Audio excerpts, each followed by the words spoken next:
Welcome. Here's a little video to show you how to find sources using the Mason Library website. The first step is to get to that Mason Library website. Best way is just go up here to your browser entry point, and it's library.gmu.edu. There we go, and press enter. Then you'll get to the front of the library page. You want to go to databases. We are looking for articles, not books. And in this class, we suggest using ProQuest Central.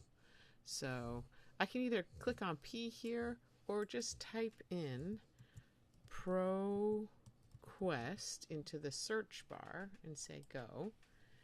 And you'll see several ProQuests, but we want the one that says ProQuest Central. So I click on that. It's going to ask us to log in with our Mason credentials because we pay to get access to all these articles. That's why they want the credentials. There we go. It's happy with me. I suggest clicking directly on Advanced Search. And here you're going to put in your search terms. So our class theme is learning, but if I, for example, want to find something about best note taking and learning, but I'm going to say in college because we are focusing on articles for the Mason news outlet, Fourth Estate. I also think it's good from here to say full text because you don't want to have to find other ones. And then you'll remember we said that we just want to have magazines and trade journal articles. So I'll click here under source type magazines.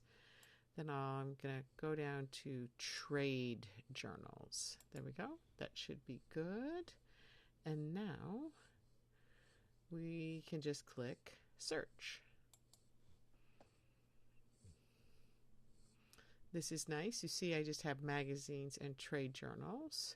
There are 135 results. It's also publications ranging from 1951 to 2024. So maybe we'll just try to do the last 10 years or so. That will help us. That's a little more than 10 years, but that's okay. Let's update. So we had 135, and now we get to 67. So that's pretty nice.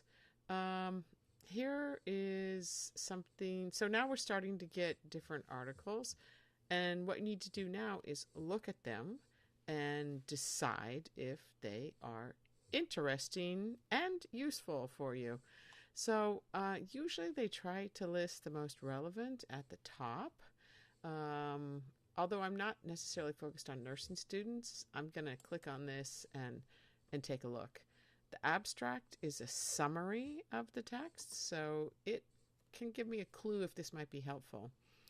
I'm reading here, students may struggle with the ability to use minimal words while note-taking and may not benefit from listening and learning the information while they're recording notes. Some research was done about that.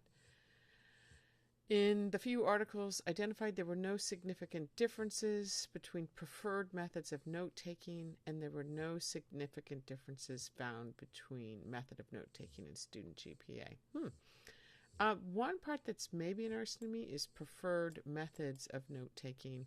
I'm going to look and see if they talk about different methods. It's going to be a little bit distracting because the search terms we utilized are going to be highlighted.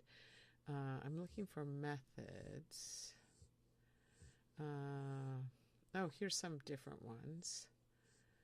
Versus electronic notes. You know, this might be worthwhile. So I'm going to decide I'm going to download it and read it for rhetorical elements.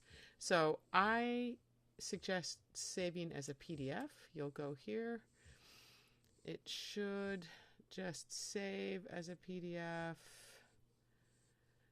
Here, because I'm in a Windows-based machine, it's letting me pick where it is. I might, for now, just put it in downloads and just give it a name that I kind of remember. Nursing students and note taking, just so I kind of remember what the source is. There we go. I'll save that. And now I'll just go back and back to the results, and I'll look for a second article. I noticed these were trade journals. Let me try to get a magazine one. So I'm going to change this a little bit. Whoops, here. And if I just go the magazines, if I say, just show me those 17 magazine articles, how to get the digital generation to write instead of type. You know, I've heard that there's discussion about is it better to take notes by handwriting or typing? Right now, you know, maybe that one is a little bit interesting to me because they might say something about that. So this is a magazine. I'm going to click on that. I'm just going to take a quick quick look at this. The magic of paper. Here, they're talking about some maybe advantages. Maybe. Let's see. There are also some other suggested sources. You know, it might work, so I'll just do the same thing. Save as PDF. This one is going to come up again, and this time I'll save it here, but I'm just going to call it handwriting notes, because then I'll just sort of remember the name. Save. There we go. And now you have some sources saved. Your next step would be to put them into your English 123 OneDrive, so they're always going to be there. I think the easiest way to get there is just go Microsoft Office 365.gmu.edu. Looks like I'm already logged in here, so it's happy. Then I'll just go right over here to the waffle and go to the OneDrive. And I have the demonstration folder. You would just go to your English 123. I think it's worthwhile putting a folder in your research engagement called Sources.